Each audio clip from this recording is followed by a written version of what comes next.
మనందరికీ కూడా డబ్బులు అంటే మన వ్యవహారం కాదు. మనం ఆలోచించాల్సిన విషయం కాదు. ఇది మగవారి పని. మన భర్త చూసుకుంటారు. 24 గంటలు మనకి ఏటీఎంలో ఆయన అందుబాటులో ఉంటే ఇంక డబ్బుల గురించి ఆలోచించాల్సిన అవసరం ఏముంది? జరుగుతుంది కదా! నాన్న అమ్మని చూసుకోలేదా? సో, మన భర్త మనల్ని చూసుకుంటారు. డబ్బులు వారి విషయం. అబ్బో! మనకు అస్సలు సంబంధం లేదు. ఈరోజు నేను చెప్పబోయేది మనం డబ్బుల గురించి ఆలోచించాల్సిన ఒకే ఒక్క కారణం అండి. మేబీ ఈ మాటలు వింటున్నప్పుడు మీకు మీ జీవితంలో అన్నీ బాగా ఉండొచ్చు. కానీ ఈరోజు నేను చెప్పబోయే ఈ స్టోరీ బాగున్న రోజుల కోసం కాదండి. అనుకోకుండా ఒకరోజు వచ్చే అగ్ని పరీక్ష కోసం. నా దగ్గర డబ్బెందుకు ఉండాలి? అవసరం వస్తే అప్పుడు చూసుకుందాం. ప్రెజెంట్ బానే ఉంది కదా! అందరూ ఇలానే ఉన్నారు కదా! నేను ప్రత్యేకించి డబ్బుల గురించి ఎందుకు కేర్ తీసుకోవాలి? అసలు డబ్బు గురించి ఆలోచించడమే పెద్ద తలనొప్పి, అదో పాపం. మన ఇంటిని మాత్రమే చూసుకోవాలి.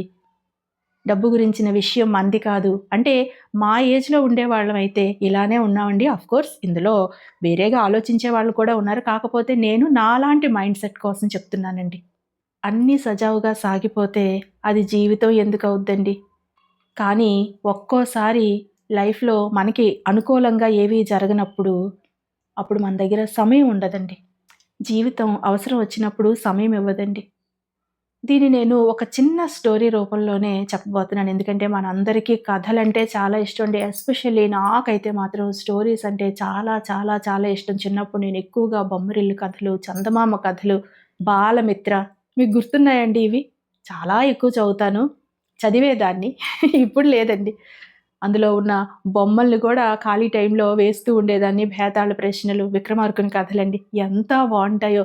ఏదైనా సరే నార్మల్‌గా చెప్పేదానికంటే కూడా ఒక కథ రూపంలో చెప్తే మన మనసుకు హత్తుకుంటది. అలా అని ఈ కథ కల్పితము కాదు, ఎక్కడి నుండో లేనిది చెప్పటం లేదండి. సైన్స్ ఫిక్షన్ అలా ఏం కాదు. రియలిస్టిక్ కథ. మనం చూసే కథే. కాకపోతే పెడచెవిన పడతాం. ఎందుకంటే దాని గురించి ఆలోచించే టైము మనకి ఇంతవరకు రాలేదు. ఇంతకీ కథ ఏంటంటే, ఆమె ఒక సాధారణమైన స్త్రీ. భర్త, పిల్లలు, కుటుంబం ఇవే ఆమె ప్రపంచం. ప్రేమించే భర్త, ముద్దులులికే పిల్లలు, చక్కని కుటుంబం. డబ్బుకు కొదవ లేదు. సొంత ఇల్లు, కారు, వచ్చిపోయే అతిథులు. ఎంతో సంతోషమైన కాపురం అండి. అందరం కూడా కోరుకునేది అటువంటి కాపురమే. భర్త నెల జీతం తెస్తారు. తేగానే ఇద్దరూ కలిసి చక్కగా వెళ్ళి కావలసిన గ్రాసరీస్, ఏవైనా అవసరాలుంటే అవి, కరెంట్ బిల్స్, పిల్లలవి అన్నీ కూడా కలిసి వెళ్తారు, కడతారు. అంతా బానే ఉంటది. కానీ జీతం ఎంతన్నది తెలీదు. అసలు ఎలా ఖర్చవుతున్నది కూడా ఆమెకి అవగాహన లేదు. కాయగూరల మార్కెట్‌కి వెళ్ళినా అక్కడ ఎంత ఖర్చవుతుందో తెలీదు. కరెంట్ బిల్ ఎంతో తెలీదు. పిల్లల ఫీజు ఎంతో తెలీదు. అసలు అతనికి ఎంత జీతం వస్తుందో తెలీదు. సాదాసీదాగా గడిచిపోతుంది కాలం. దేనికి కొదవ లేదు. ఆమె అనుకున్న దానికంటే ఒక మెట్టు ఎత్తులోనే ఖర్చులవుతున్నాయి. తనకు కావాల్సినవన్నీ కొనుక్కోగలుగుతుంది. ఏది కూడా కాదనని భర్త. కొండ మీద కోతిని కూడా తెచ్చిచ్చే భర్త. ఇలా ఉంటే ఓ అమ్మాయి ఏం ఆలోచిస్తుందండి? డబ్బుల గురించి మనకెందుకు? ఆయనే చూసుకుంటారని. అంతే కదండి! ఎప్పుడు డబ్బుల గురించి అడగాల్సిన అవసరము రాలేదు. ఒక్క రూపాయి వెనకేయాల్సిన పరిస్థితి తెలీదు. అసలు దాస్తారన్న విషయం కూడా తెలీదండి. రూపాయి సేవ్ చేయాలన్న ఆలోచన కూడా లేని జీవితం. ఎందుకంటే అన్నీ అలా జరుగుతున్నాయి.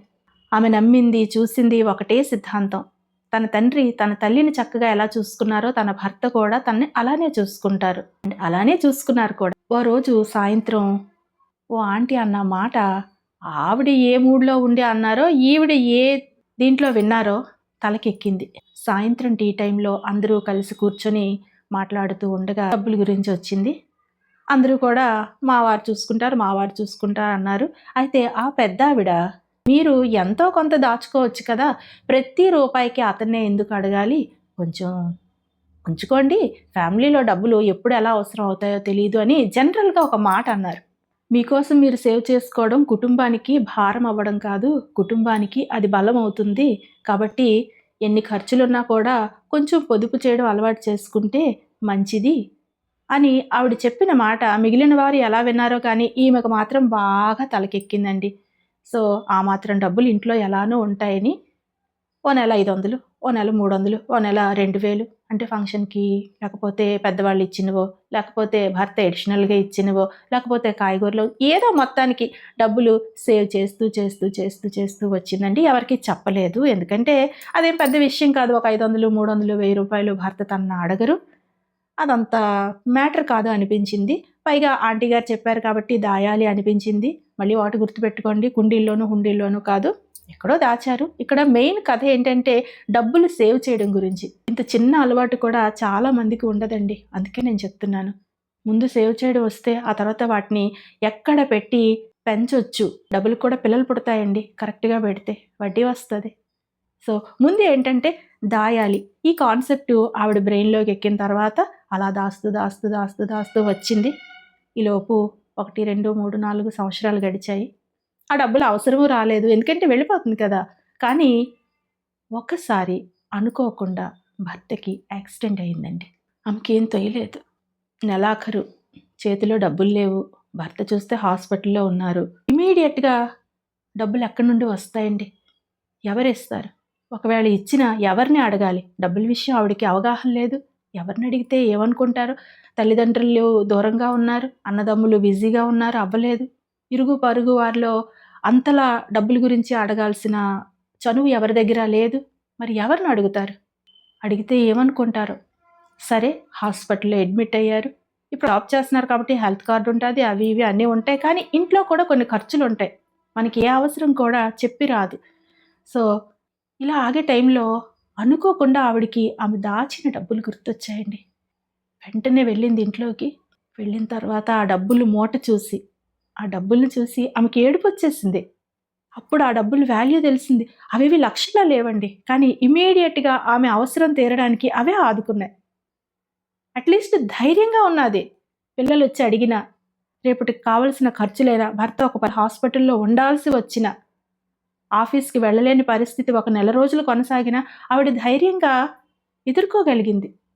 ఆ డబ్బులు ఆమె ఎవరిని యాచించి తేలేదు, అప్పు తేలేదు. తన కష్టమనే అనుకోవాలండి. ఎందుకంటే తను పొదుపు చేసింది.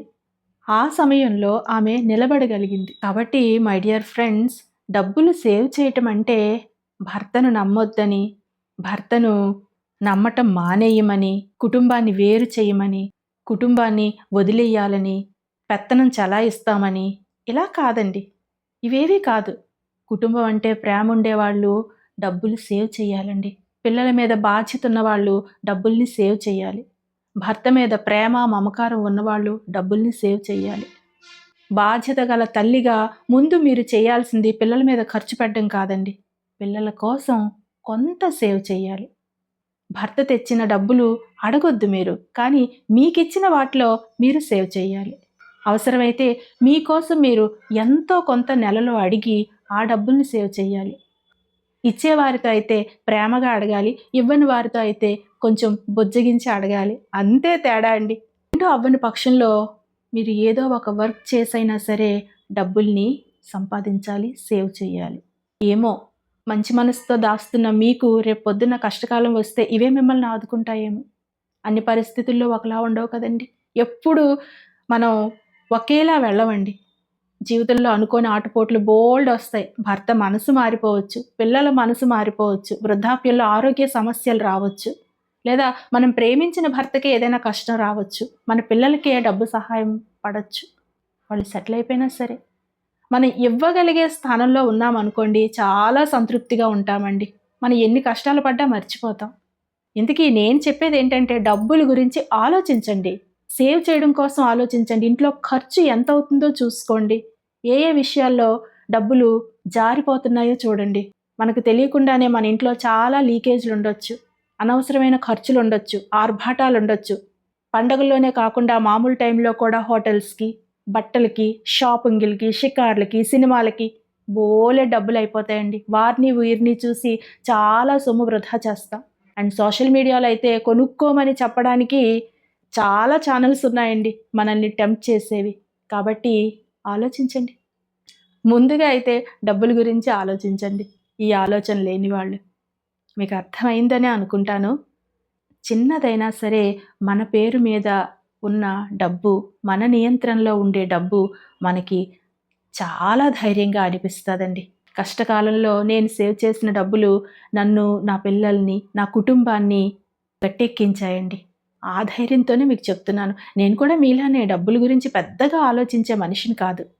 కానీ ఇవాళ డబ్బు మీద నాకున్న ప్రేమ, మమకారం, కుటుంబం మీద ఉన్న ప్రేమ, మమకారానికి సహాయపడిందండి. కాబట్టి మై డియర్ ఫ్రెండ్స్, మీరు కూడా ఆలోచించండి. డబ్బు మనకి సంబంధించిందే. మన గౌరవానికి సంబంధించింది, మన ధైర్యానికి సంబంధించింది. కాబట్టి డబ్బు గురించి ఆలోచించటం తప్పేమీ కాదు. మనం డబ్బు మనుషులము కాదండి. అనుకునేవాళ్ళు 1000 అనుకుంటారు. కానీ అవసరం మనది, జీవితం మనది. ఇంతటితో ఈ వీడియో ముగిస్తున్నానండి. వీడియో నచ్చితే తప్పకుండా లైక్ చేయండి, కామెంట్ చేయండి, షేర్ చేయండి అండ్ సబ్స్క్రైబ్ చేయండి. రేపు మరో మంచి వీడియోతో కలుస్తాను. అంతవరకు have a good day. Bye అండి.